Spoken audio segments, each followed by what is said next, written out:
اقول لك حاجه، الثانويه العامه من اكتر الحاجات اللي فرقت في علاقتي بربنا، ما قوتهاش، دي هدتها.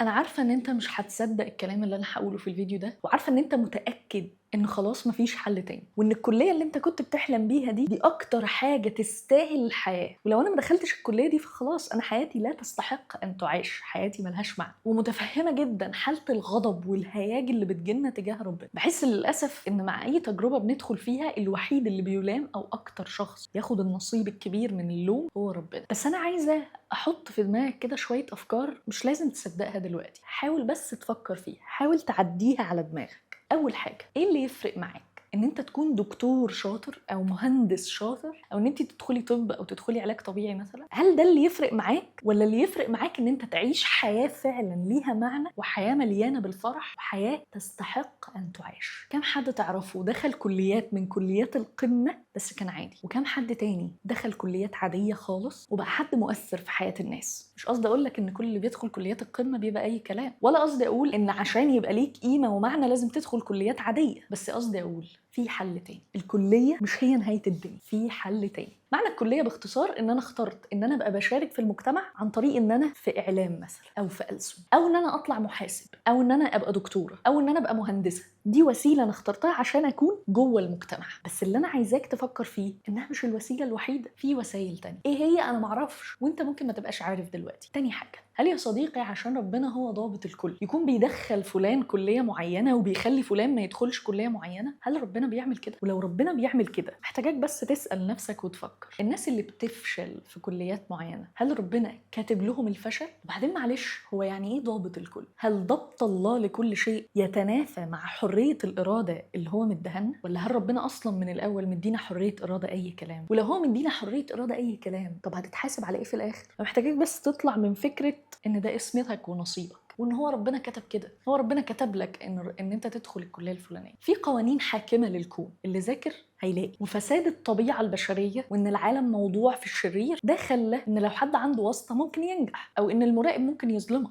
ده العالم موضوع في الشرير، وربنا ما وعدناش ان هو هيرفع الظلم ده عننا، لكن وعدنا انه يقدر يطلع من الاكل اكلا ومن الجافي حلاوه. يعني لو حاجه خلاص باظت يعرف يطلع منها حاجه كويسه. ووعدنا ان احنا ما نغيرش من طريق الاشرار لو لقيناها حلوه، لان في ابديه في الاخر. ومن فضلك ما تقارنش حياتك بحياه حد تاني. يعني ما تقولش ليه مثلا انا المصحح عمل معايا كذا ومع صاحبي ما عملش كذا. مش بتاعتك، انت مش شايف الصوره كامله. لازم تتعلم انه ما دام انا مش شايفه الصوره كامله انا ما ينفعش ان انا احكم. طب ليه ربنا ما تدخلش ووقف الظلم ده؟ دي حاجه ما حدش هيعرف يجاوبك عليها. زائد ان تدخل ربنا في الاراده البشريه ده استثناء. يعني الطبيعي ان ربنا بيحترم حريتنا، ده الطبيعي. انت ممكن تبقى شايف ان الكليه دي هي الحاجه الوحيده المناسبه، بس لو انت مسلم حياتك لربنا وكل يوم بتطلب منه انه يفعل مشيئته في حياتك ويفعل ارادته، ساعتها لو حصل حاجه زي دي هتكون لحاجه هو شايفها صح. ومش ضروري، ومش ده دايما اللي بيحصل، ان ربنا يرد عليك وقتها.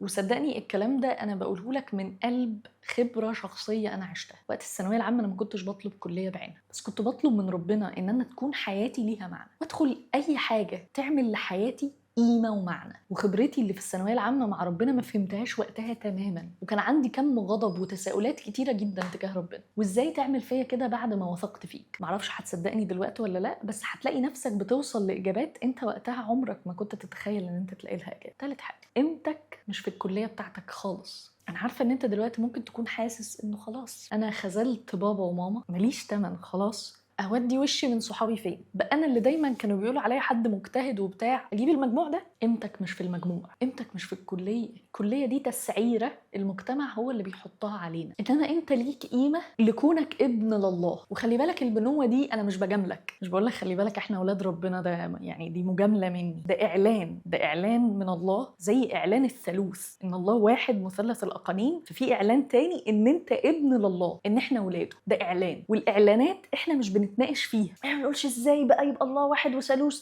ازاي ابقى انا ابن لله. احنا ما بنتناقش. ما دام الله اعلن ان هو ابويا وان انا بنته وليا قيمه عشان هو اداني قيمه وعشان هو اللي خلقني وعشان انا بنته، فده اعلان انا بقبله. احنا ما بنتناقش فيه. فلو العالم بيقول لك ولو اهلك شخصيا بيقولوا لك انت كده مالكش قيمه، او ان انت كده خلاص باظت، ويا عم بقى شوف مين اللي يبص لك، حط جوه قلبك حتى لو مش مصدق ان انت ابن لله، وان انت قيمتك في كونك ابن لله، ودي حاجة ثابتة ومستحيل انها تتغير. يعني مش اول امبارح انت كنت ابن لله، لكن من ساعه ما جبت المجموع ده انت ما بقتش ابن لله، لا ده ما حصلش. ولو باباك ومامتك الارضيين كانوا مستعرين منك وبيقولوا لك كلام من ده يعني، فربنا مش كده، ربنا مش مستعر منك تماما، لسه ابنه، لسه بيحبك، لسه انت بنته ولسه بيحبك. وده اعلان ثابت ومش هيتغير ابدا. وانا واثقه ان لو سلمت لربنا حياتك، ربنا هيشكل فيك لحد ما تبقى شبهه، لحد ما تعيش الحياه اللي ليها قيمه. مش هتبقى حياه ورديه، مش هتبقى حياه ما بتعيطش فيها، مش هتبقى حياه مليانه بالراحه ومليانه بالفرح خالص خالص، بس الاكيد